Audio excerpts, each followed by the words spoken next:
Hi, I'm Kyle Carlin, and this is my case study for AEP 955, District Facilities. I read through the case study. I'm going to go into the first section, the problem identification and analysis. So what do I know about the problem so far? I'm new to the district, so I know that as from the perspective of the person trying to solve this problem, I really don't have a lot of background knowledge beyond what maybe I would have learned through my interview and then possibly exploring the district, researching the district before I took the job. I also know the staff based on what was provided. It looks like there's only one principal, so I don't know if I'm superintendent and principal of a small elementary school. If it's a K-12 building, I kind of wish I knew a little bit more of the structure of the schools themselves. I know that half of the students are not proficient on state assessments. I know that the community, at least that one, the author of the letter, thinks that student difficulties are related to the facilities. I know that the climate survey shows a lot of deficiencies both in the building as well as in staff morale. They're very unhappy with facilities, but they're also very unhappy with a lot of other things, like pay and class size, and a bunch of other stuff that was mentioned. Health and instruction time are being affected by facilities, so overall facilities are definitely a concern and seem to be affecting a lot of the other things that are issues. So kind of leads you to believe if we can help address facilities, hopefully that would help with a lot of things from morale to student performance. If facilities are better, hopefully staff health would be better. More instructional time hopefully would lead to better student outcomes, those kind of things. And we know that staff are interested in helping figure out a solution and being a part of that solution. So what do I need to know? First of all, I need to find out who is in charge of facilities because it's not clear from the staff list. It just mentions that there's maintenance and custodial staff. It doesn't say that there's a director of facilities or head of facilities. So I need to figure out who is in charge of that stuff. Is it just me? But who is that is currently there has the background of those facilities and can help make things happen. Need to know what steps have been taken thus far. Hopefully, with that climate survey and some of the facilities data, hopefully that you'd think that was found out about by the end of the school year. If I'm the new superintendent, I'm probably taking over July 1. I'm hoping that there's been some actions taken through June and the end of May that maybe has the ball rolling on addressing some of those issues. I need to know what resources are available immediately to be able to help address deficiencies. I know the staffing, but also based on that staffing, what else are they already tasked to do? Do we need to move them, get them focused on different things, or are they already focused on some of that stuff? Whatever. I also need to identify what fiscal resources are available so that we can start setting a priority list of what needs to be done. And then who are the key stakeholders in the community? Need to identify who the teacher leaders are, the board members. Hopefully through interviews I'm already kind of familiar with that. Key people in the community, business leaders, head of the Chamber of Commerce, head of the Rotary Society, those kinds of places. Because looking at that list of facilities, it looks like it's going to take more than just capital outlay money. So we're going to figure out who do we need to get to know and start to help identify their priorities so they can help communicate within the community about these needs in a way that's supportive of the schools and not just burying the school in more needs. So the problem that's been identified, student achievement is low, facilities are poor in several areas across the board, everything from roofs to cleanliness, leaks and air quality and water management and all kinds of things. Just about everything that we've gone through on our checklist and in our textbook or text, almost every area seems to have a deficiency in some form or fashion. And then those poor facilities seem to be causing several other issues, including staff attendance and health issues, affecting staff retention potentially, because there's a lot that are interested in leaving if things continue as they are. But then all of that kind of boils down to student achievement and just community and school culture and climate overall. My proposed plan, first of all, I'd want to meet with the head of facilities to discuss the current state of facilities, the resources available, and the current plans that are already in place. I want to meet with staff leaders to discuss the state of the district, as well as meet with the principal to discuss his view or her view of that, of the district. Meet with board members to find out what some of their priorities are. And then I'd like to create, based off of all that information, I'd like to create a facilities committee with stakeholders, including those people as well as the community members, so that we can identify the priorities and potential steps towards addressing these facilities. If most of the stuff is cosmetic and cleanliness, then we can address it through a comprehensive plan that kind of goes through that stuff kind of systematically, the things that are most important first. But if there's more structural stuff, we need to identify what's it going to take to repair it, and then kind of balance those long-term repairs or replacement, even potentially with the building through a bond issue or some other ways, through that versus addressing those immediate needs that might affect the opening of the school in August. Because some of those things on that list, the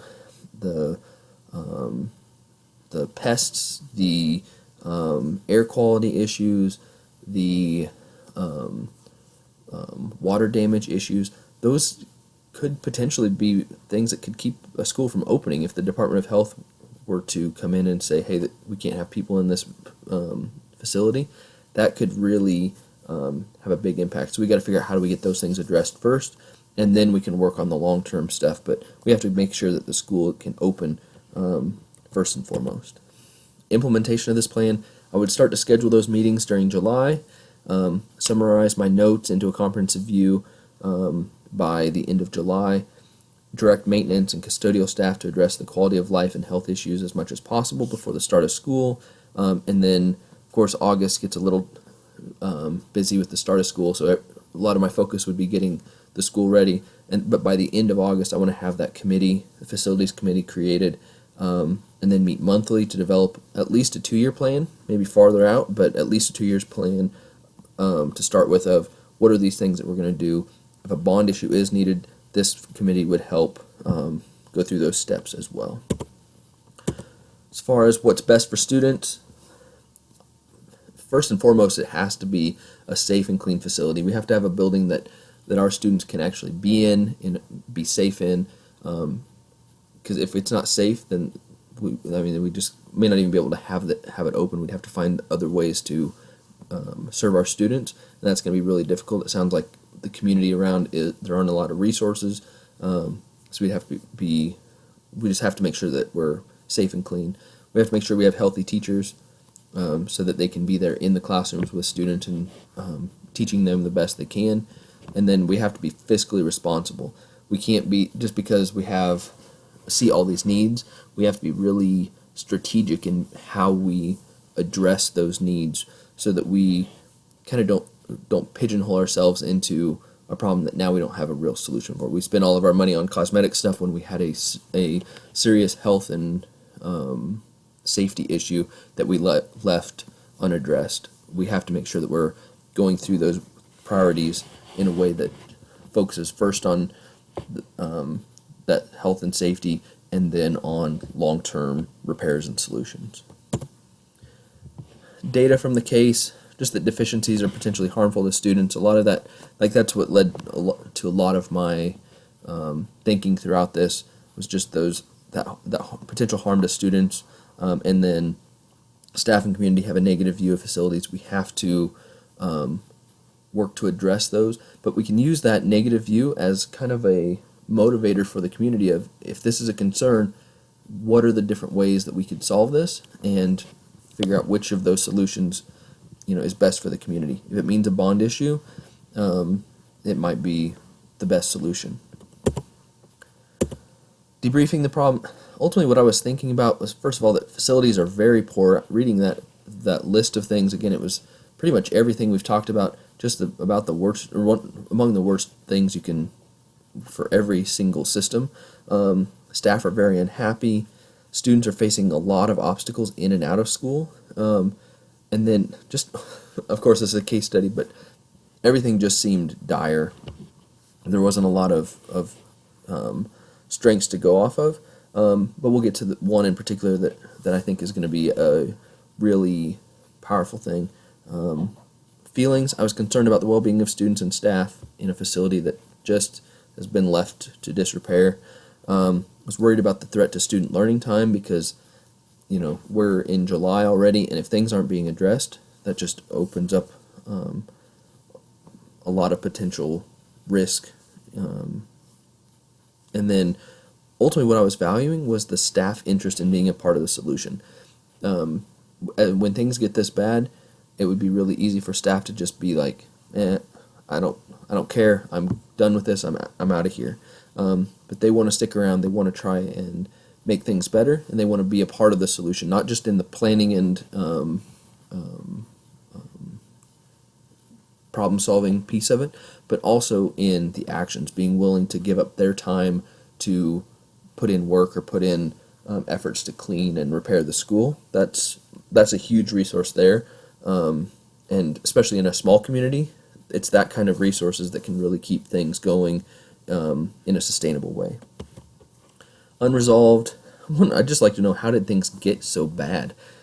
This is it takes a long time for things to degrade this much. How did it get this bad? What happened that all these things were allowed to degrade so far? So how do we prevent it from getting back to this once we do get the issues addressed?